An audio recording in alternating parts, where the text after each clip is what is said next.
भट BR news चॅनलमध्ये तुम्हा सर्वांचं मनपूर्वक स्वागत। मित्रांनो, सध्या लॉकडाऊन आता शिथिल होत आलेला आहे। गेल्या 3-1 महिन्यांपासून आपण सर्वच जण कोरोनाच्या या प्रादुर्भावामुळे अत्यंत घरामध्ये अडकून पडलेलो आहोत। लॉकडाऊनची स्थिती पूर्ण देशभरात निर्माण झाली, नव्हे जगभरात निर्माण झालेली आहे। मात्र आता हळूहळू हे सगळं शिथिल व्हायला लागलेलं आहे। या कोरोनाचा, या लॉकडाऊनचा सगळ्यात मोठा परिणाम झाला तो मात्र शिक्षण क्षेत्रावरती। म्हणजे सगळे क्षेत्र त्यामध्ये भरडले जात आहेतच, पण शिक्षण क्षेत्र ज्यामध्ये सगळी अगदी लहान वयापासून ते मोठ्या मुलांपर्यंत सगळीच मुलं यामध्ये भरडली जात आहेत। यापुढे आता शिक्षण क्षेत्र कसं असणार याविषयी सगळीकडेच प्रश्न निर्माण होतोय। मात्र आता त्यावरती हळूहळू तोडगा काढण्यास सुरुवात केली जाते। प्रत्येक ठिकाणी मुलांना शिक्षण मिळण्यासाठी काही ना काहीतरी कल्पना लढवल्या जात आहेत आणि अशीच एक कल्पना आपल्या सोलापुरात देखील लढवली जाते। नेमकी काय कल्पना लढवली जाते याविषयी आपण बोलणारच आहोत। मात्र त्यासाठी मी आलेली आहे सोलापुरातील जुनी मिल कंपाऊंड परिसरातील नागेश करजगी ऑर्किड स्कूल इथं आणि माझ्या बरोबर आहेत नागेश करजगी ऑर्किड स्कूलचे संस्थापक माननीय श्री कुमार करजगी सर। नमस्कार सर। नमस्कार। नमस्कार। BR न्यूज चॅनल मध्ये आपलं खूप मनपूर्वक स्वागत। खरं तर मित्रांनो, आताच मी म्हटलं तुम्हाला की या लॉकडाऊनमुळे सगळ्या शाळा देखील बंद होत्या आणि शाळांमधली मुलं ही अगदी घरी बसून आहेत। मात्र आता शिथिल होत आहे, तर त्या दृष्टीने जे आता पुढे पाऊल टाकलं जात आहे त्याविषयी आम्ही बोलणारच आहोत। नागेश करजगी ऑर्किड स्कूलचे संस्थापक माननीय श्री कुमार करजगी सर माझ्या बरोबर आहेत, जे सोलापुरातील अत्यंत जुने, अत्यंत प्रतिष्ठित आणि अत्यंत ज्येष्ठ असे उद्योजक आहेत, संस्थापक आहेत या शाळेचे। त्याचबरोबर समाजसेवेमध्ये देखील त्यांनी खूप महत्त्वपूर्ण असं योगदान दिलेलं आहे। सर, या सगळ्यांबद्दल खरं तर आपलं खूप खूप अभिनंदन। सर, मला तुम्हाला विचारायचं की साधारण किती वर्ष झाले असतील तुम्ही या क्षेत्रामध्ये आहात? कोणत्या? शैक्षणिक क्षेत्रात। शैक्षणिक क्षेत्रात मी 2006 पासून। आणि उद्योजक क्षेत्रामध्ये? उद्योग नव्हताच, मी उद्योग वजा केला नाही, संघर्ष केला। तो माझा संघर्षपणे 85 संघर्ष चालू आहे। वा, क्या बात आहे। गेल्या अनेक वर्षापासून ते या क्षेत्रामध्ये कार्यरत आहेत। मित्रांनो, नागेश करजगी ऑर्किड स्कूलचे जे संस्थापक आहेत माननीय श्री कुमार करजगी सर, हे नेहमीच आपल्या विद्यार्थ्यांच्या बाबतीत तितकेच सहनशील राहिलेले आहेत। विद्यार्थ्यांना योग्य शिक्षण मिळण्यासाठी असेल किंवा त्यांच्या भवितव्याची काळजी असेल, या बाबतीत कायमच त्यांनी एक वेगळं काम ते समाजाला देत आलेले आहेत। सर, मला तुम्हाला खरं तर विचारायचं आहे की तुमची सुरुवात कशी होती? म्हणजे आजवर 4थी पर्यंतचं साधारण शिक्षण तुमचं झालेलं आहे, मात्र त्या 4थी पर्यंतच्या शिक्षणावर देखील तुम्ही आज इतक्या मोठ्या शाळेचे, इतक्या मोठ्या संस्थेचे संस्थापक आहात। तुम्ही हजारो मुलांना शिक्षण देत आहात, हे कसं शक्य झालं? मॅडम, काय झालं, मी माझ्या आयुष्यामध्ये अन्याय लढणं हे माझं काम, मी लढत होतो। संघर्ष सोलापूर म्हणजे गिरणगाव या कामगारांसाठी अनेक अन्याय झाले होते, त्यांना न्याय मिळण्याचा माझा संघर्ष होता, न्यायालयीन। हे संघर्ष असतानाच 2005 साली माझा एकुलता एक मुलगा नागेश करजगी, की आम्ही दोघं बापा करत असताना सर्व काम मला तो हातभार करत होता आणि स्वतः तो मुंबईला चालला होता आणि त्याचा ॲक्सिडेंटमध्ये मृत्यू झाला। माझ्या मुलाचा ॲक्सिडेंट मृत्यू झाल्यानंतर मी त्याला फार प्रेम करत होतो। मग विचार कसा, आपण आयुष्यामध्ये मला एवढं प्रेम केलं, मग माझ्या मुलाची स्मृती कायम राहावी, आठवण राहावी। प्रत्येक काही आपल्या मुलांचं भविष्य बघत असतात आणि एखादा मुलगा असंच अचानक जर सोडून गेला, मग मी काय केलं की मी आणि माझा मुलगा हिप्परगा, सोलापूरच्या हिप्परगा तलाव आहे, त्या तलावाजवळ वॉटर पार्क करणार होतो आम्ही। तो जात होतो आणि त्याला तो लिहून गेला। मग एक ऑर्किड ग्रुप आहे बॉम्बे एज्युकेशन मधला, ते सोलापूर त्यांना इंजिनिअरिंग कॉलेज काढत होतं आणि ते जागा पाहत होते। ते जागा त्यांना माझी जागा फार आवडली, ती हिप्परगा तलाव बसली चालू मध्ये जागा त्यांना म्हणले की मला जागा विकायची नाही। मग त्याने शब्द तिने म्हणले, आम्ही काय असेल किंमत द्यायला तयार आहोत, किती पैसे सांगा तर देतो आम्ही, 30 लाख रुपये, 40 लाख, काय असेल ते। म्हणलं मला या मुलाचं मला जागा विकायची नाही, मला असं मी माझा एक हे होतं का आता माझ्या मुलाचे ते विचार अडकले त्याला कर।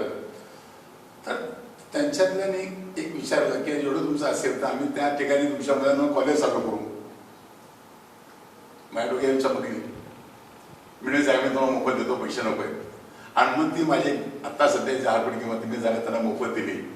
आणि त्या ठिकाणी पहिले नागेश करजगी इंजिनिअरिंग कॉलेज सुरू झालं. मग त्या लोकांनी सुद्धा काय केलं की या माणसाने पैसे सोडून जागा गिफ्ट दिली. मग त्याने मला त्या इंजिनिअरिंग कॉलेजचा गव्हर्नमेंट बॉडीचा चेअरमन केलं. तिथनं माझ्या एक चौथी शिकलेल्या मुलाला एका डिग्री कॉलेजचं गव्हर्नमेंट बॉडीचं चेअरमन होण्याचं भाग्य मिळालं. मग मी बसत असताना माझे आमच्या कॉलेजचे प्रोफेसर प्रिन्सिपल सर्व चर्चा करत असताना असं अशी चर्चा निघणार. मी म्हटलं जर मुलं जर टॉप करत असेल, जगाची स्पर्धा मुलं घडवली असेल तर आपलं कॉलेज काय करू शकतं. तर त्यांच्या चर्चेतून मला दिसलं की मुलाची जडणघडण ही फक्त लहानपणातून होत असते. आणि इंजिनिअरिंग कॉलेज म्हटलं 12वी झाल्यानंतर इंजिनिअरिंग कॉलेज मुलं जाणं. त्यांचं एक समजलं की दादा जर तुम्ही मुलं जर आपलं पहिलीपासून चाललं नर्सरीपासून सुरू केली आपण तर फार आपण जगाची स्पर्धा मुलं घडवू शकतो. हे जेव्हा मी ऐकलं मग 2010 पासून मी डोक्यात आणलं की आपण आपल्या आपल्या मुलाचं कायम राहावं या दृष्टिकोनातून ही शाळा निर्माण केली. 2012 साली मी शाळा सुरू केली. क्या बात आहे. खरंच हा संघर्ष खूप मोठा आहे. आपण या शिक्षण क्षेत्राच्या गोष्टींवरती तर येणारच आहोत सर, कारण हे शिक्षण क्षेत्रातलं तुमचं योगदान खूप मोठं आहे आणि त्याविषयी तर आपण बोलणारच आहोत. मात्र तत्पूर्वी जुनी मिल कंपाऊंडच्या बाबतीत जे तुमचं जुनी मिलच्या बाबतीत पण तत्पूर्वी जुनी मिलच्या बाबतीत जो तुमचा संघर्ष होता तोही खूप मोठा होता. मला तुम्हाला विचारायला आवडेल की 1963 साली बंद पडलेल्या जुनी मिलच्या कामगारांना उच्च न्यायालयातनं साधारण 25 वर्ष म्हणजे सन 1988 पर्यंत कोणताही कष्टाचा पैसा या गरीब कामगारांना मिळालेला नव्हता. तर याविषयी तुम्ही काय सांगाल? माझ्या 35 वर्षाच्या अभ्यासामधून आलेल्या माहितीवरून ही मिल 1865 साली सुरू झाली. या जुनी मिलचा नाव कळत आलं की या सोलापूरचं नाव संपूर्ण आशिया खंडात होतं. 1865 ते 1865 ही 97 वर्ष ही मिल टॉप चालू होती. सोलापूर एक व्यवसाय शिबिरावर होतं. पण 1965 साली सोलापुरातील काही कामगार पुढारी मालकांमध्ये मतभेद चालू झाला. मालकांनी काय अवाजवी मागण्या कामगार पुढे मान्य केल्या नाही. आणि मग काय केलं कामगार पुढाऱ्यांनी सोलापूरच्या वैभवाला उतरकिळा लागली. त्या क्षणापासून या जुन्या सोलापूरच्या जुनी मिलमधून सोलापूरचं नाव सुद्धा जगात झालं. काही कामगार स्वार्थी कामगार पुढाऱ्यांनी या मिलच्या गेट समोर त्या मालकाचा पुतळा जाळला. त्या मिलच्या मालकाला म्हटलं की मी आज सोलापूरचा एवढं केलं मालक तिथल्या कामगारांनी मला जाळलेलं आहे तर पुन्हा मी सोलापूरला पाय ठेवणार नाही. आणि त्यांनी सोलापूर याचं बंद केलं. बँक ऑफ बडोदा कर्ज होतं, सरकारचं कर्ज होतं, स्टेट गव्हर्नमेंटचे तटले होते. मग या लोकांनी बँकेमध्ये इतके दाखल केले मिलच्या विरोधात आणि 1963 साली मी लिक्विडेशन केली. मला दुःख होतंय की कोर्टाने जाहीर केलं की ज्यांचे जे क्लेम आहे त्यांनी कोर्टात क्लेम दाखल करावे. स्टेट गव्हर्नमेंटने क्लेम दाखल केले, सेंट्रल गव्हर्नमेंट क्लेम दाखल केले, बँकेने क्लेम दाखल केले. कामगाराचा क्लेम कोणीही दाखल केला नाही. त्याचं कारण काय? ज्यावेळेला काही कामगार पुढारी त्यावेळेला कामगाराचा क्लेम दाखल करायचा प्रयत्न करू लागले काही चांगले लोक. मालकाने त्यांना पैसे देऊन लाचार करणे त्याचे क्लेम कोर्टात दाखवून दिले नाहीत. त्यामुळं न्यायालयीन प्रक्रियेमध्ये कामगारांच्या पैशाचा हक्कच आला नाही. आणि मिल कोर्टात ताब्यात होती. कोर्टाने आदेश दिले 1967 साली की मिलची मालमत्ता विकून देण्याचे देणे द्यावे. आणि ही संपूर्ण मिलची मालमत्ता मग तिथं भ्रष्टाचाराला व्यवहार आला. एक 100 कोटीची मालमत्ता फक्त 2 कोटी 1.5 कोटी विकली गेली. त्यात पूर्ण शासनाचे पैसे मिळाले नाहीत ना बँकेचे पैसे मिळाले आणि कामगारांना त्यातून एक पैसाही कामगारांना मिळाला नाही. आणि मी त्याच एका मिलच्या कामगारांचा मुलगा. मिल बंद पडल्यामुळे गरिबीचे काही चटके असतात ते भोगले होते आणि गरीब असल्यामुळे मिलच्या 17 असल्यामुळे मला शिक्षण झालं नाही. पण 1978 साली आपले शरदचंद्र पवारांनी मला एक यस पाहुणेपणे मी सेक्रेटरी झालो, राजकारणातले व्यवहार समजू लागले, अन्याय लढायचा समजला सगळ्यातून. 88 साली मी घरात बसलो होतो आणि दैनिकांत न्यूज आली की सोलापुरातली जुनी मिलची जागा हे कोर्टाने लिलाव काढलेले देण्यात असं. मी कोर्टात गेलो आणि जेव्हा कोर्टात पाहिले की तिथे कामगाराची क्लेम दाखल पैसे कोण मिळतील, तर कोर्ट रिसिव्हरनी सोलापुरात आम्ही तरी विनंती केली तुम्ही सोलापुरातून असं जनतेला करू शकता का. तर हायकोर्ट रिसिव्हर 1988 साली त्यांचे सोलापुरात प्रतिनिधी आले, त्यांचे आम्ही आंदोलन चालू केलं. सांगितलं की जुनी मिलच्या जागेच्या लिलावामध्ये कामगारांना पैसे द्यायचा प्रश्नच नाही, का ते काम क्लेम दाखल होते. मग मी कामगार वारसा एकत्र केलं. रीत सर हायकोर्टाचे चीफने मला एक अभिमान वाटतो, न्याय देवते न्याय जर द्यायचं असं मिळायचं असेल तर न्याय देवता जर तयार झाली, तसं हायकोर्टाचे चीफ जस्टिस धर्मेंद्र साहेबांनी मी एक प्रकरण घेऊन गेलं. त्यांनी मला बॉम्बे हायकोर्टाचे बार कौन्सिलचे लिगल ॲडवायझर दिले, कौन्सिल दिले आणि 25 वर्षानंतर या जुनी मिलच्या कामगारांचे क्लेमचे पैसे क्लेम्स रीतसर हायकोर्टात दाखल झाले 88 साली. आणि हायकोर्टाने ऑर्डर मिळवली आम्ही की जुनी मिलची जी मालमत्ता आहे, कोणची मालमत्ता, फक्त शहरामध्ये 135 जागा होती, ती जागा विकून पहिले कामगारांना पैसे मिळणार. आणि मी 88 लढाई केली, क्लेम दाखल केले आणि कामगारांना पैसे मिळायचा मार्ग मोकळा झाला. पण प्रसंग आला कुठं ही जुनी मिलची जागा सोलापुरातील काही राजकीय बिल्डर मंडळी फक्त 1.5 कोटीत घेऊ लागली होती, जसं मशीन कमी किमतीत गेल्या. पण ही जर जागा 1.5 कोटीत गेली तर कामगारचे 3 कोटी कधीच मिळणार नाही, याची मला पूर्ण खात्री झाल्यानंतर मी सोलापुरातील डॉक्टर वळसंकर, केळकर, तुळपुळे, व्ही.आर. कुलकर्णी, रंगाण्णा वैद्य यांच्याकडे जाऊन म्हटलं की तुम्ही जर मला मदत केली, ही जागा बिल्डर लोकांच्या कशात न जाता या जागेची किंमत वाढायला पाहिजे आणि कामगारांना पैसा मिळाला पाहिजे, हा एकच दृष्टिकोन होता. त्याने मला साथ दिली. 1988 साली जनतेला आव्हान केलं की जुनी मिलची जागा ज्यांना पाहिजे त्यांनी आपली युको बँकेत खाते काढावे. त्याप्रमाणे लोकांनी प्रचंड प्रतिसाद दिला. लोकांनी युको बँकेत खाते काढले. कमीत कमी 10 ते 12 कोटी रुपये बँकेत जमा होऊ लागले. आणि मग आम्ही सर्व लिलावात भाग घेतला. आणि ही जी जागा बिल्डर राजकीय मंडळी फक्त 1.5 कोटी जात होती, तर स्टेट लेवलचे पैसे मिळायला पाहिजे, सेंट्रल लेवलचे पैसे मिळायला पाहिजे, मालकाचे पैसे मिळाले, कामगार पैसे मिळाले, तर जवळजवळ 7 ते 8 कोटी पैसे आले तरच हे होणं आवश्यक होतं. त्यामुळे आम्ही जी किंमत वाढून कामगारांना पैसे माझा माल मोकळा केला आणि त्यात मी कामगारांना पैसे म्हणून दिले. म्हणजे तुम्ही कामगारांना त्यांचा पैसा मिळवून देण्यासाठी समिती देखील स्थापन केली होती, बेकार कामगार संघर्ष समिती देखील तुम्ही त्यावेळेला स्थापन केली होती. आणि त्याच वेळेला उच्च न्यायालयात जो लिलाव होणार होता त्यामध्ये देखील तुम्ही भाग घेतला होता. त्या लिलावामध्ये जो जुनी मिलचा लिलाव घडला त्या लिलावात तुम्ही भाग घेतला होता. पण मग इकडे पैसे मिळवून देत असताना या लिलावामध्ये भाग घेण्याचं कारण तेच ना, म्हणजे कमी घेऊ लागले होते, कमी जागाच कमी घेऊन चालले होते, त्यामुळे भाग घेतला. पण दुर्दैव पाहणं, कोर्टाने लिलाव काढला होता आणि अट होती, जो लिलाव मंजूर झाला 25% रक्कम पहिले भरायची आणि बाकी 75% रक्कम ही 3 महिन्यात भरायची. मग लोकांना मी सांगितलं की तुम्ही तुमच्या खात्यातून 25% रक्कम कोर्टात पाठवा. आणि सोलापुरातील जवळजवळ 782 लोकांनी त्यांच्या खात्यातून डायरेक्ट पैसे हायकोर्टाच्या डीडीने पाठवले 25%. आणि 3 महिन्याची आम्हाला मदत मिळाली की पैसे भरण्याची. पण ज्या लोकांना जागा पाहिजे होती त्या लोकांचा डाव उधळला गेला. त्यामुळं या लोकांनी सोलापूरच्या महापालिकेच्या कमिशन हातात धरून एक दैनिकातून जाहीर घोषणा केलं की जुनी मिल जागा ही महापालिकेत मिळणार आहे, तर लोकांनी पैसे गुंतवून लोकांनी पुन्हा पैसे काढून घेतले आणि आम्ही पैसे पूर्ण भरू शकलो नाही. त्यामुळे आमची जागा जप्त झाली. पुन्हा सावकारांकडून व्याजाने पैसे घेऊन 10 वर्ष संघर्ष केला. सावकारांकडून व्याजाने पैसे मिळवले, कोर्टात भरून जागा मिळवून ज्यांनी 28 पैसे भरले होते त्यांच्या 10 स्वतंत्र जागा वाटप केल्या. ह्या करण्या माझ्या आयुष्यातले 20 वर्ष घालवले.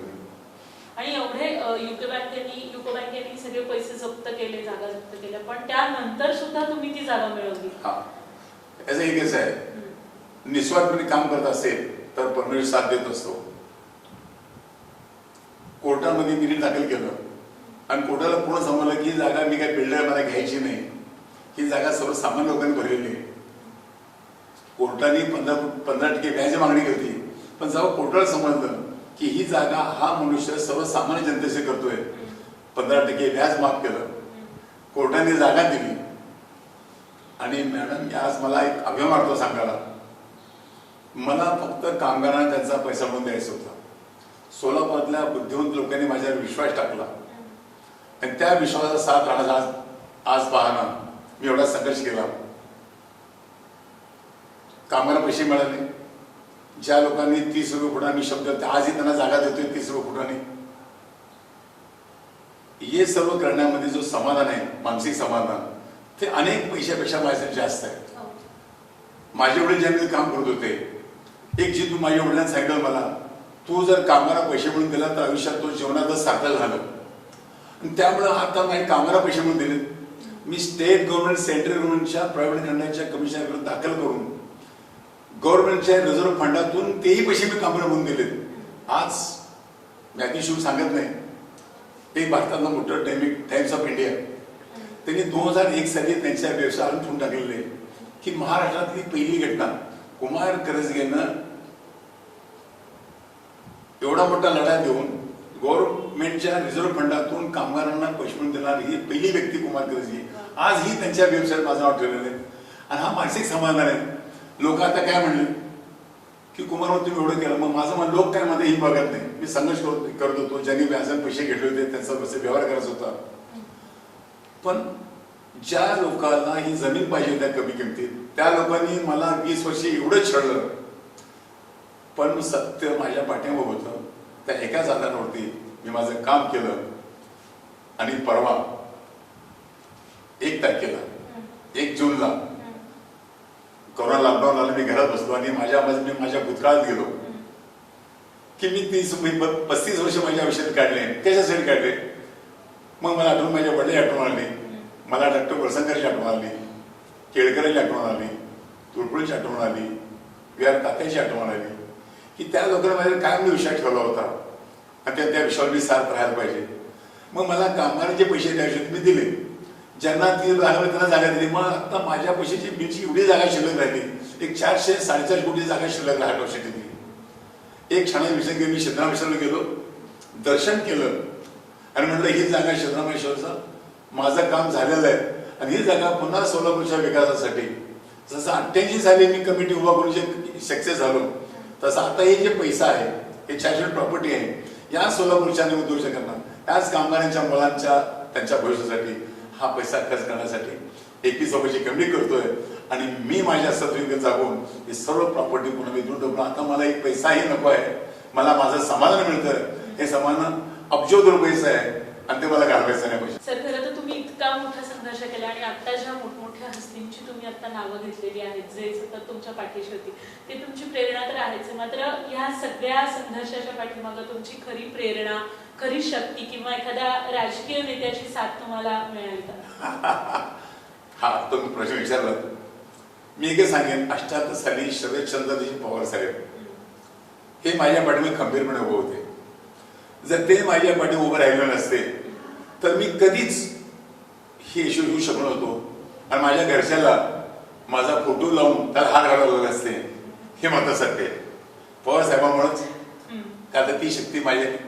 आणि मी आजही मी पक्षात, मला पवार साहेबांनी एवढं प्रेम माझ्यावरती आहे. मॅडम आज सांगतो, सोलापूरच्या जनतेला मला माहीत नसेल, मी आज सांगतो, 2003 साली पवार साहेब मला बोलवलं, कुमार सोलापूरच्या जुनी मिलचा तू प्रश्न केला चांगला म्हणले, पण अजून लक्ष्मीच्या कामगारांचा प्रश्न राहिलेला आहे, ते तो हातात घे आणि ते काम कर. मी लक्ष्मी समिती स्थापन केली. आज मला अभिमान वाटतो की ज्या नेत्याने मला पाठीवर थाप दिली, त्या नेत्याच्या प्रेरणेनं लक्ष्मीच्या 4000 लोकांना पेन्शन योजना चालू आहे, ते पवार साहेबांच्या मुळे ते मी बसलो. आणि शरद पवारांनी मला डॉक्टरने बोलवलं माधवराव सोलापूरचे कामगार आहेत, ते गरिबांनी काम करतात, त्याच्यावर सह्या करतात, ते सह्या करायला तयार नाही. कारण का मिल बंद होती, डॉक्युमेंट सह्या करायचे ते तयार नव्हते. मला लक्ष्मीश्वरीचा 2 वर्ष ऑथोराइज सिग्नेचर मला अधिकार दिले पॉवरचे, आणि त्या अधिकाराचा वापर करत मी कामगारांच्या पेन्शनच्या कागदपत्रावर सह्या केल्या, आणि आज लक्ष्मीश्वरीच्या सर्व कामगारांना पेन्शन चालू आहे, ते माझ्या नेत्यामुळे चालू आहे. हे पण खरंच खूप मोठं कार्य, कारण यापुढे त्यांचं काय की जे हा जो एक मोठा प्रश्न होता तो देखील तुम्ही पेन्शनच्या माध्यमातून सॉल्व्ह केलेला आहे. पण अगदी शहराच्या मोक्याच्या ठिकाणी असलेली जुनी मिल चाळ आणि अर्थात 400 कोटींची ही जमीन आहे, ती अख्खी जमीन दान देण्याचा निर्णय आता तुम्ही घेतलेला आहे, तर त्याची पुढची योजना काय? पण 21 माणसं 21 16 जसं मी 28 साली नोकरी घेतली होती, तसंच सोलापूरचे विविध क्षेत्रातली माणसं घेणार. ह्या 9 ऑगस्ट पर्यंत ते सर्व योजना मी पूर्ण करतोय. का 9 ऑगस्ट 1988 ला मी सुरू केलेला हा माझा कारभार 9 ऑगस्ट 2020 ला पुन्हा नवीन दिशेने पाऊल टाकतोय. हा जुन्याचा प्रश्न संपवतोय आणि सोलापूरच्या विकासासाठी पुन्हा नवीन पाऊल टाकण्याचं, उद्योग सोलापूर उद्योग बनण्याचं हे स्वप्न पाहतोय. क्या बात आहे. पण या सगळ्या दरम्यान, या सगळ्या संघर्षामध्ये बऱ्याच जणांनी तुमच्या विरुद्ध खोट्या तक्रारी देखील केलेल्या आहेत, तर त्यांच्या विरोधात तुम्ही काय पाऊल उचलताय? किंवा मला मी एक सांगतो, जुनीमेच्या जागेसाठी ज्या लोकांनी पैसे भरले होते ज्यांनी काय तक्रार केले, कारण खरं सांगतो त्यांचा काही दोष नाही. दोष आहे संपूर्ण या महानगरपालिकेच्या अधिकाऱ्यांचा, निधल्या राजकीय लोकांचा. मी 1998 साली महापालिका रिझर्वेशन जागा घेऊन टाका नोटीस दिली, 2001 साली नोटीस दिली, पण इथल्या राजकीय लोकांना ही जागा मिळाली नाही, हे शल्य त्यांच्या मनात होतं. मग त्यांनी काही पैसे भरले लोकांना काही फिरवलं. का फिरवलं? तर या जागेचं रिझर्वेशन 10 वर्ष उठतच नाही, त्यांना जागा देऊन सुद्धा त्यांना घर बांधता येत नाही.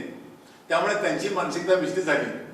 जर माझ्या राग असला असता, दोष असला असता, तर 98 पासून ते जो 2020 वर्ष ते लोक माझ्यावरून गेले, ते माझे का केले नाहीत? पण जेव्हा विलंब लागू लागला, त्यामुळं खऱ्या गोष्टी खोट्या ठरवल्या आणि जाणीवपूर्वक मग काही राजकीय लोकांनी आमच्या बुद्धिमान लोकांनी फिरवलं आणि खोट्या तक्रारी केल्या. पण मी एवढं सांगतो, मला फार काय करता आलं असतं, फार काय करता येतं, पण माझी बात करणार. कारण का या लोकांनी जर 28 साली पैसे भरले नसते तर मी जुलमीच्या माझ्या कामगारांना पैसा देऊ शकलो नसतो. ही जाणीव मी कधी विसरणार नाही आणि त्याच्यावर मी कुठलंच काय कारवाई करणार नाही, कारण ते माझे जरी ते चुकले असते. समजा एखादा मुलगा चुकला, ताईबाप त्याचा काय हे करतात का? नाही करत. मला थोडं बिलकुल राहत नाही, पण ते नाही म्हणतो अजून. आता मी काय सांगितलं, मी जागा दान देतोय. आज तुमच्या माझ्या एवढं सांगतोय, ज्यांनी 28 साली पैसे भरलेले, भले माझ्यावर राग करतो मी, पण मी ज्या लोकांना विश्वास दिला होता, ज्या लोकांना विश्वास आहे त्यावेळेला 28 साली कुमारगंजी काहीच नव्हतं, पण त्या टायमाला डॉक्टर वळसंकर, केळकर, तुम्ही या लोकांना म्हणजे लोकांनी तुम्ही पैसे भरलात, त्यांच्या आत्म्याला शांती वाटत, त्यांना मी वचन दिलेलं आहे. तेवढंच सांगतोय की आजही तुम्ही या, तुमच्या जागा तुम्ही घ्या. मी कधीच विरोध केला नाही, अजूनही टाइम गेला नाही. तुमच्या आमच्यात मतभेद नाहीत. तुम्ही पैसे भरले आणि आजही तुम्हाला मी 30 रुपये फुटाने जागा द्यायला तयार आहे, तर मतभेद कोणी होणार? बरंच झालं का? आणि ज्या लोकांना हे वाद करायचे, तक्रारी करायचे आहेत, ते स्वार्थी लोक आहेत. मला त्यांची बोला, जे त्यांनाही माफ केलं मी. जो माफ करतो मला मी वाचलं घेतेच की माफ करायला पाहिजे. माफ करण्याची फार मोठी ताकद आहे आणि ते मला घ्यायची.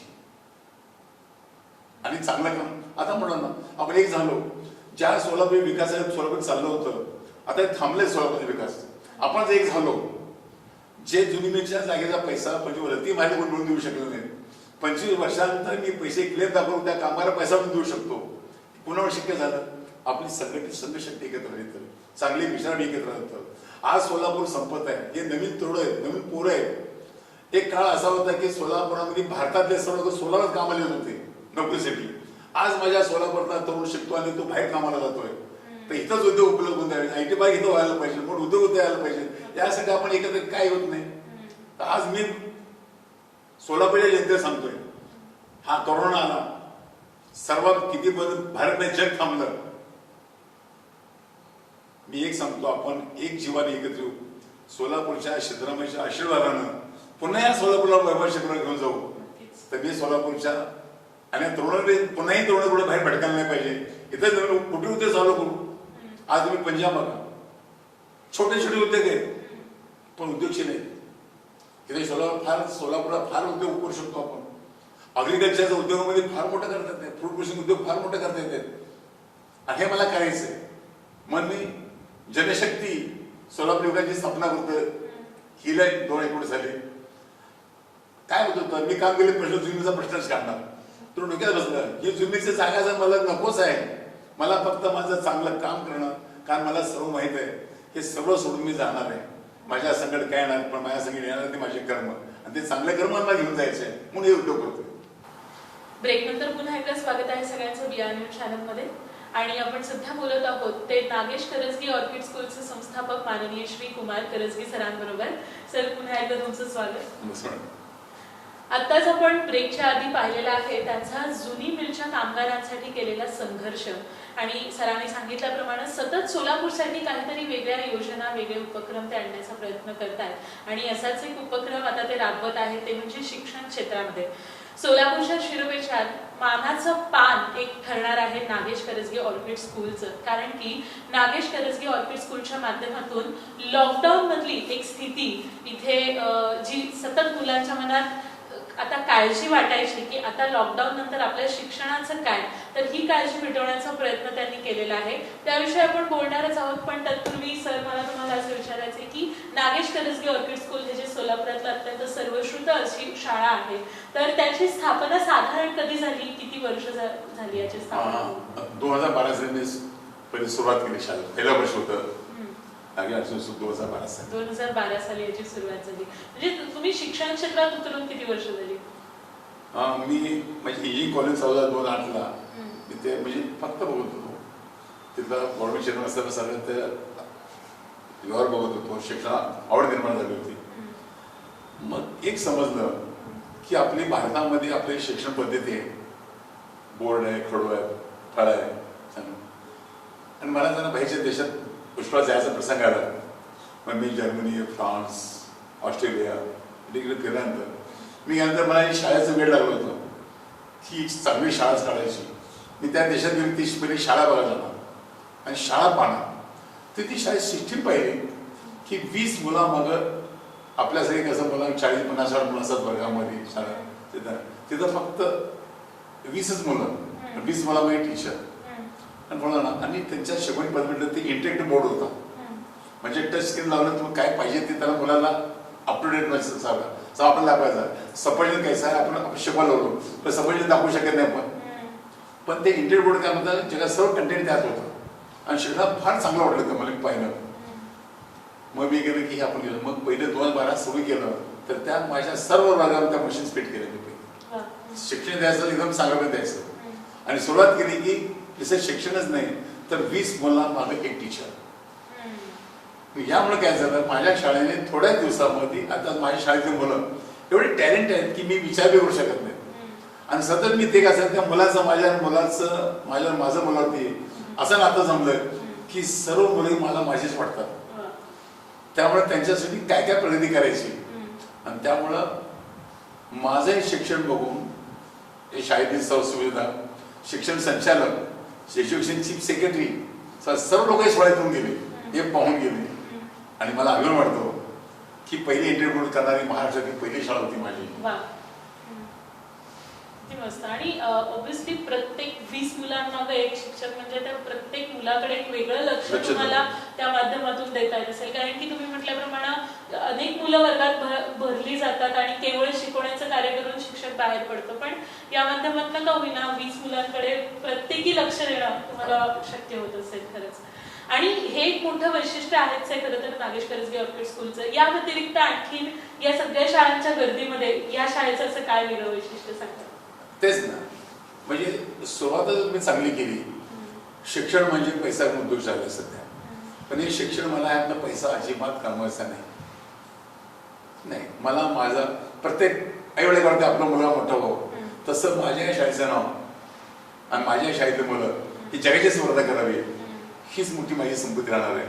आणि त्या एकासाठीच हे काम करत असताना चांगला स्टॉप पाहिजे असतं. मूळ म्हणजे काय तर चांगले शिक्षक पाहिजे असतात आणि चांगले शिक्षक असेल त्यांना चांगला पगार द्यावा लागतो. आणि ही मी माझ्या असं गोष्टी करतो. शाळेत उत्पन्न येत आहे तेवढं मला मी पगार देऊ शकत नाही. माझ्या दुसऱ्या व्यवसायातून पैसा काढतो आणि माझ्या टीचरकडून देतो. पण ह्या लॉकडाऊन म्हणा अनेक माझ्या मध्ये वर्ष 2 वर्ष अनेक लोक संकट दिली. माझा ऑफिस पैसे अडचणी. त्यामुळे ह्या 6 महिन्यात मी माझ्या टीचर लोकांसोबत वेळेवर पगार देऊ शकलो नाही. तरी सुद्धा ते एवढं प्रेम करतात. पैसा नसा सुद्धा ते प्रामाणिकपणे या शाळेसाठी जीव तोडून काम करतात. हे किती मोठं ते ही गोष्ट आहे की मी आणि ह्या शाळेचे शिक्षक हे एक जीवनाने मी काम करत असल्यामुळं या शाळेतल्या मुलांच्या प्रगतीला कुठलाही अडचण येत नाही. अगदी खरं आहे. आणि जिथं प्रगती तिथं पाठ थोपटणं हे मिळतंच. आणि पाठ थोपटण्यासाठी बरेच राष्ट्रीय पुरस्कार देखील या शाळांना मिळालेले आहेत. तर ते कुठले पुरस्कार आपल्या शाळेत? शिक्षण क्षेत्रामध्ये आमचं एक काम कसं असतं की मध्ये गेल्या वर्षी भारतामध्ये शिक्षण विजन असलेली अशी 9 लोकांची यादी काढली गेली भारतातून. मग डेहराडून असेल, चेन्नई असेल, ओरिसा असेल, बेंगलोर असेल. भारतातून 9 लोक काढले. त्या 9 लोकांत माझं नाव होतं. काय मला माहित नाही. पण मी माझ्या लक्ष फक्त माझ्या शाळेकडे दिलं आणि ह्या 9 वर्षामध्ये माझ्या शाळेने जी प्रगती केली. मला इंटरनॅशनल कलकत्त्याला 2019 साली कलकत्त्यामध्ये इंटरनॅशनल अवॉर्ड होते. मला तिथे 3 अवॉर्ड मिळाले मला. काय आणि डिसेंबर 2019 मला भारत विद्यारत्न पुरस्कार मिळाला दिल्लीमध्ये. मी म्हणतो परमेश्वर चमत्कार आहे की घरची गरिबी असल्यामुळे मला शिक्षण झालं नाही. पण शिक्षण क्षेत्रामध्ये जे कोणाला मिळत नाही ते पुरस्कार मला मिळतात. फक्त जिद्दीनं प्रामाणिकपणे जर आपण कष्ट केलो तर तो परमेश्वर तुमच्या पाठीमागे असतो आणि तो नेमकं तुम्हाला पाठीतून थाप परमेश्वर द्यायला पाहिजे. माणसं तर देतीलच पण खरी थाप त्या परमेश्वराची पाहिजे आणि ती थाप मला मिळते. वा वा, खरोखरच हे खूप छान उदाहरण आहे आमच्या सगळ्यांसमोरच की इतक्या कमी शिक्षणानंतर देखील, इतक्या सगळ्या संघर्षानंतर देखील तुम्ही इतके मानाच्या पुरस्काराचे विजेते ठरलेले आहात, मानकरी ठरलेले आहात. त्याबद्दल सर पुन्हा एकदा तुमचं खूप खूप अभिनंदन. अभिनंदन. मला आता आज आपण बोला येतोय. आज रविवार पण आजची हिंदुस्तान टाइम्स मध्ये माझ्या शाळेत आजचा लेख आला असेल नक्कीच हिंदुस्तान टाइम्स मध्ये की माझी मुलं. हो, पण त्या विषयावरती येणारच आहोत सर, कारण की सध्या अख्ख्या सोलापुरामध्ये हा विषय गाजतो आहे की नागेश करंजगे ऑर्किड स्कूलचं नाव एका वेगळ्या स्तरावरती पोहोचलेलं आहे. पण तत्पूर्वी मला तुम्हाला विचारायचं आहे की आता जो लॉकडाऊन झाला, ज्या लॉकडाऊनमध्ये बऱ्याच सगळ्या शाळा बंद होत्या आणि प्रत्येक विद्यार्थी घरातनं अभ्यास करत होता, घरातनं सगळं करत होता, त्यावेळेला लॉकडाऊनमध्ये मोबाईलवरून मला वाटतं तुम्ही आधी सगळ्या मुलांना अभ्यासक्रम सुरू केला होता. तर तो सगळा विषय कसा होता? काय झालं की आता मुलं घरात बसले. बघा माणसं इकडे फिरतात पण मुलं पेशंट असतात. त्यांना काय तर द्यावं म्हणून ना शाळेत मी मुलं म्हणजे माझी मुलं समजतो. मग मी माझ्या टीचर बसवलं. मग आम्ही ॲप झाला. मी काय केलं ऑनलाईन सिस्टम पैसे देऊ लागले. माझा नातू आहे यशराज. त्या ऑनलाईन तो काय करणार, तो अभ्यास करू लागला. पण त्या सारखं मोबाईल घालून त्या सारखं त्या मोबाईल डोळ्यात घालून सतत अभ्यास घालून त्या डोळ्यात पडण्यामध्ये मला जाणवलं आणि मी डायरेक्ट डोळ्यासारखं पुन्हा अभ्यास करायचं. मग त्या कल्पना डोक्यामध्ये की सतत मोबाईल बघितल्यामुळं सतत 2-2, 3-3 तास बारीक अक्षर बघत असल्यामुळं डोळ्यावर परिणाम 100% होणार आणि हे माझ्या शाळेतल्या कुठल्याही मुलाच्या डोळ्यात परिणाम होऊ नये म्हणून मी बसलो. एक विचार केला आपण काय करावं लागेल.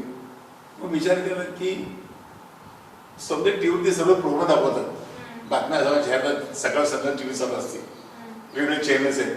मग हे जो आपल्याला जर चॅनल मिळत आपण करू शकतो का नाही ही कल्पना आली. आणि फक्त आपण शिक्षण आणि मी भाग्य म्हणतो ना, भाग्यवान एवढा समजतो म्हणतो मी की परमेश्वर साथ देत असतो.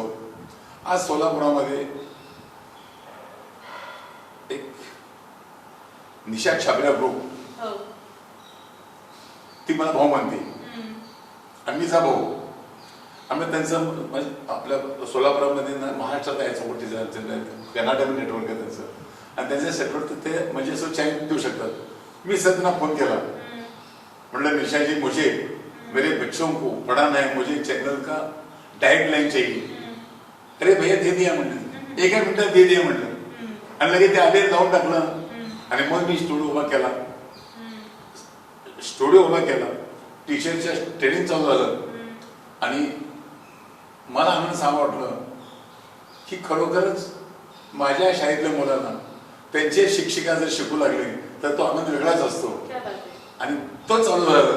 त्यामुळे आम्ही एवढा आनंदी झालो की माझ्या मुलांना लॉकडाऊनमध्ये काय किती सेक्शन चालू वेळ लागू दे, बरोबर. पण माझ्या शाळेतली मुलं बरोबर त्यांचे धडा त्यांचा 9 जूनला जी शाळा चालू करणार त्या दिशेने मी हे चॅनल चालू केलं. क्या बात आहे.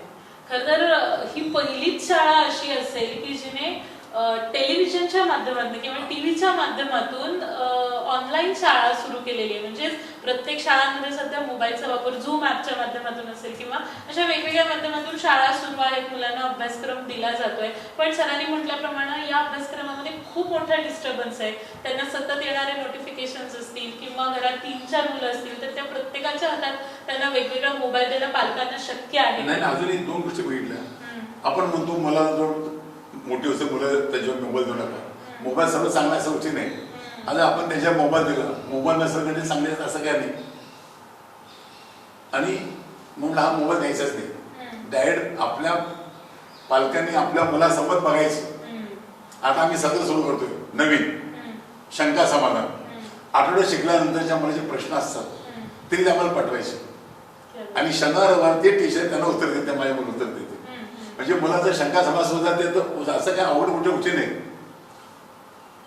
7 दिवस शिकवायचं, शनिवार रविवारी त्यांच्या प्रश्न उत्तर देत राहायचं आणि ते नोटिंग करायचं त्यांनी. ते आम्ही चालू करतो सगळं. वा वा, क्या खूपच छान आहे हा. म्हणजे टीव्हीवरती फक्त बघायचंच नाही, त्यांचे प्रश्न सुद्धा ते प्रश्न सोडवायचं.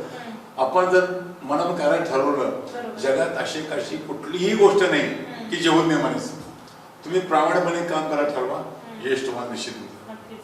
अगदी खरं आहे. आणि या माध्यमातून एक झालं सर की खूप प्रकाशाने ही गोष्ट जाणवण्यात येते, म्हणजे जो ऑनलाईन पद्धत मोबाईलवरती जी पद्धत सुरू होती त्यामुळं जे गरीब घरातली मुलं असायची ज्यांना इतके चांगले मोबाईल घेणं शक्य नसायचं किंवा नेटवर्क हा एक खूप मोठा इश्यू सध्या सगळीकडेच आहे. सगळेच ऑनलाईन कामं करतायत, वर्क फ्रॉम होम चालू आहे, त्यामुळे नेटवर्कचा इश्यू. त्यामुळे चांगल्या मोबाईलवर चांगलं नेटवर्क वापरून त्यांना अभ्यास करणं केवळ अशक्य आहे. पण कुठल्याही नेटवर्क नसताना टेलिव्हिजनवरती हा अभ्यास करणं इतकं सोपं करून ठेवलेलं. म्हणजे आता मुलांनी फक्त टीव्ही ऑन करायचा आणि अभ्यास करायचं एवढंच एक राहिलेलं. आता बघा, मला आनंद वाटू लागला की आपण म्हणल्यासारखं सोलापुरामध्ये एक अशी कुठली तर कोणती घटना घडत असती पण या शिक्षण क्षेत्रात शेकडो वर्षापासून शिक्षण चालू, मोठ्या शिक्षण संस्था आहेत, अनेक गोष्टी असतात.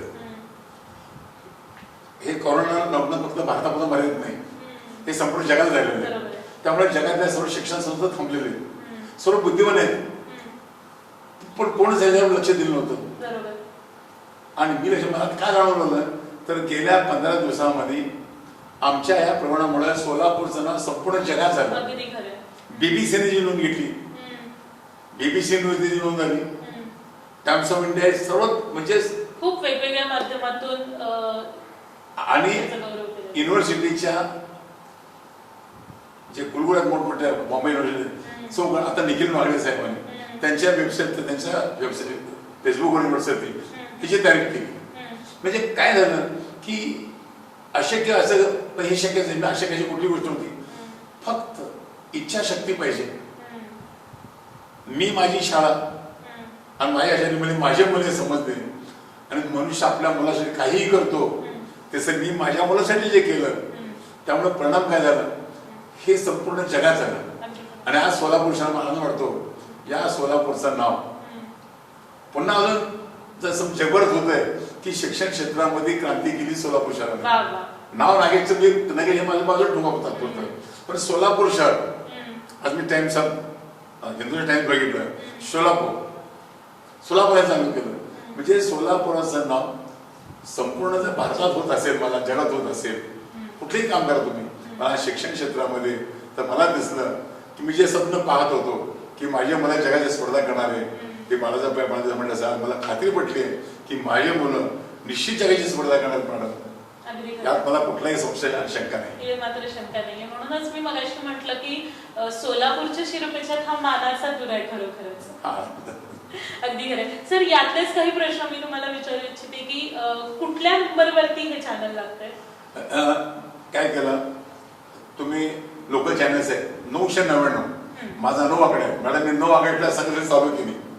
बर. ही संख्याशास्त्र तुम्हाला 9 आकडा माझ्या लकी आहे फार. हो का? अच्छा. त्यामुळे मी 999 हा चॅनल म्हणणार आहे. जर तुम्ही सर 999 लावला की माझं चॅनल दिसेल. ओके. आणि किती वेळ याचा हे सुरू असतं? सकाळी 7 वाजल्यावर रात्री 9 वाजेपर्यंत चालू असतं. अगदी सगळे सब्जेक्ट यामध्ये? सर्व सब्जेक्ट असतात आणि मोठमोठ्यांच्या विद्वान लोकांचे लेक्चर ठेवलेत यामध्ये की जेणेकरून सोलापूरच्या, आता मी केलं, मी आज सांगू इच्छितो, मी माझ्या मुलासाठी केलं, पण याचा परिणाम, ह्याचा फायदा समजा सोलापूरच्या मुलाला होतोय. आणि मी विनंती करतोय सोलापूरच्या सर्व मुलांना, जोपर्यंत निघाल माझे चॅनल 999 ओपन करा आणि तुम्ही याचा अभ्यास करा, ज्ञानात भर घालून घ्या.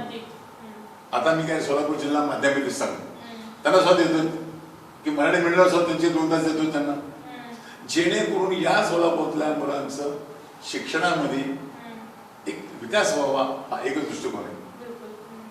आणि मला वाटतं पॅटर्न सगळ्यांचं सेम असल्यामुळं केवळ शाळेतल्याच मुलांना नाही तर शाळेच्या बाहेर प्रत्येक मुलाला या चॅनलचा उपयोग होऊ शकतो. 999 खूप छान उपक्रम आहे सर. खरोखरच याचं कौतुक करावं तितकं कमी आहे. म्हणजे टीव्हीवरती बघून शाळेचा फील घेणं, असंही दिवस कधी येतील असं खरंच वाटतं. मात्र कोरोनाच्या या प्रादुर्भावामुळे बाहेर न पडता अगदी घरात बसून तुम्हाला हे चॅनल पाहता येईल. तुमच्या मुलांसकट हे चॅनल तुम्ही बघू शकाल. पालकांना सुद्धा या माध्यमातून कळेल की कशा पद्धतीने आपण आता मुलांचा अभ्यास घेतला पाहिजे. ते या सगळ्याच गोष्टी त्यामध्ये येतात आणि मोबाईलचा कमीत कमी वापर यामध्ये केला जातोय. ही फार चांगली गोष्ट आहे. त्यामुळे या उपक्रमासाठी देखील तुमचे खूप खूप अभिनंदन आणि पुढच्या या प्रवासासाठी आणि या टेलिव्हिजन थ्रू सुरू झालेल्या शाळेसाठी देखील तुम्हाला खूप खूप शुभेच्छा. धन्यवाद सर. VR न्यूज चॅनल कडून तुमचे मनपूर्वक आभार. या सगळ्या माध्यमातून तुम्ही छान संदेश आम्हा सगळ्यांनाच दिलेला आहे. तुमचा संघर्ष असेल किंवा शाळेप्रती असलेली तुमची निष्ठा असेल, तुमच्या विद्यार्थ्यांप्रती असलेलं तुमचं प्रेम असेल आणि त्यांचा तुमच्याविषयी असलेला आदर असेल, या माध्यमातून आणखीनच वाढत जातोय खरं तर. कारण त्या घरी बसलेल्या प्रत्येक विद्यार्थ्यांना तुम्ही काहीतरी वेगळं देण्याचा प्रयत्न करताय. कारण मुलं माझ्या फार प्रेम करतात. मी पहिलं जेव्हा आता 10 वर्षात 9 वर्ष बघतो शाळेमध्ये, प्रत्येक मुलगा माझ्या टचमध्ये. आणि त्यामुळे काय म्हणतात का, ते मुलं सुद्धा माझे एक अटेंड झालेलं असतं. आणि टीव्हीवर माझे मुलं मला पाहतात ना, ते आनंदी आहेत ते पास. आणि प्रत्येक पेरेंटला माहित आहे मला की त्यांना माहित आहे की माझे मुलं फक्त दादाचं नाव काढतात. घरात प्रत्येक पेरेंट मला सांगतो घरात तुमचा विषय असं म्हणतात. हे जे अटॅचमेंट आहे आमची त्याशी मी करतोय. खूप छान. जाता जाता फक्त शेवटचा प्रश्न मी तुम्हाला विचारू इच्छिते की नागेश करजगी ऑर्किड स्कूल 10 वर्षानंतर तुम्ही कुठे बघू इच्छिता किंवा या शाळेतल्या विद्यार्थ्यांना तुम्ही कुठे बघू इच्छिता? म्हणजे मी स्वप्न पाहिलेलं आहे, माझ्या शाळेतली मुलं जगाची स्पर्धा करायला पाहिजे. त्यासाठी मी माझा विषय काढणार आहे. ते मी स्वप्न पूर्ण आम्हाला माहित आहे. आज मी जे मी स्वप्न बघितले अशक्य गोष्टी, तुम्ही साधं जीवन उदाहरण आहे. एक 4थी शिकलेला एका मुलाला आज शिक्षण क्षेत्रात तो जागतिक लेवलवरती भारत मिळतं असला पाहिजे. आणि ह्या सोलापूर क्षेत्रामध्ये आशीर्वाद, सोलापूरच्या जनतेची असेल माझ्याबद्दल प्रेम, याचाच भाग आहे. मी सर्व उच्चार मनाने करतो आणि त्याला पाहिजे शुभेच्छा. मला खूप छान सर. आणि तुमचं हे स्वप्न नक्कीच पूर्ण हो अशा मी शुभेच्छा देखील तुम्हाला आणि संपूर्ण शाळेला देते. यामध्ये खरं सांगतो, मी निमित्त आहे. या शाळेला घेऊन जातात या शाळेतले सर्व स्टॉप, मावशापासून ते सर्वच आमचे प्रिन्सिपल टॉपच आहे. की आमचे प्रशासन अधिकारी चव्हाण असतील, आमच्या शाळेच्या प्रिन्सिपल मॅडम अजय मॅडम आहे, सर्व स्टॉफ आहे. आणि प्रत्येक टीचर मन लावून आपल्या मुलाला हे शिकवतात. या शाळेचं यशाच्या पाठीमागचं हे एकच गणित आहे की हा स्टाफ माझा एक आहे आणि त्यामुळे मी यश संपन्न करू शकतो, यात मला खात्री. खूप छान सर. आणि खरंच हे यश तुम्हाला मिळेल यामध्ये तीळ मात्र शंका नाही. तेव्हा या सगळ्या सुंदर उपक्रमाला आमच्या सगळ्यांकडूनच तुम्हाला खूप खूप शुभेच्छा आणि फार मोठं अभिनंदन तुम्हाला पूर्ण तुमच्या टीमचं की तुम्ही इतकं सगळं छान या मुलांना घर बसल्या मिळताय, घर बसल्या देत आहे. त्यासाठी उभे करण्यात आलेले हे सगळे स्टुडिओ ही त्याची एक पहिली पायरी आहे. आणि खरं तर अगदी आणि या माध्यमातून अजून बरंच काही मुलांना मिळत राहणार आहे, तेव्हा नक्की मुलांनी देखील घर बसल्या या 999 चॅनलचा अवश्य लाभ घ्यावा. खूप धन्यवाद सर. PRV चॅनलच्या वतीनं तुम्ही इतक्या छान गप्पा आमच्याशी मारल्यास, तुमचा सगळा संघर्ष आमच्या समोर मांडला, त्याबद्दल तुमचे मनापासून आभार.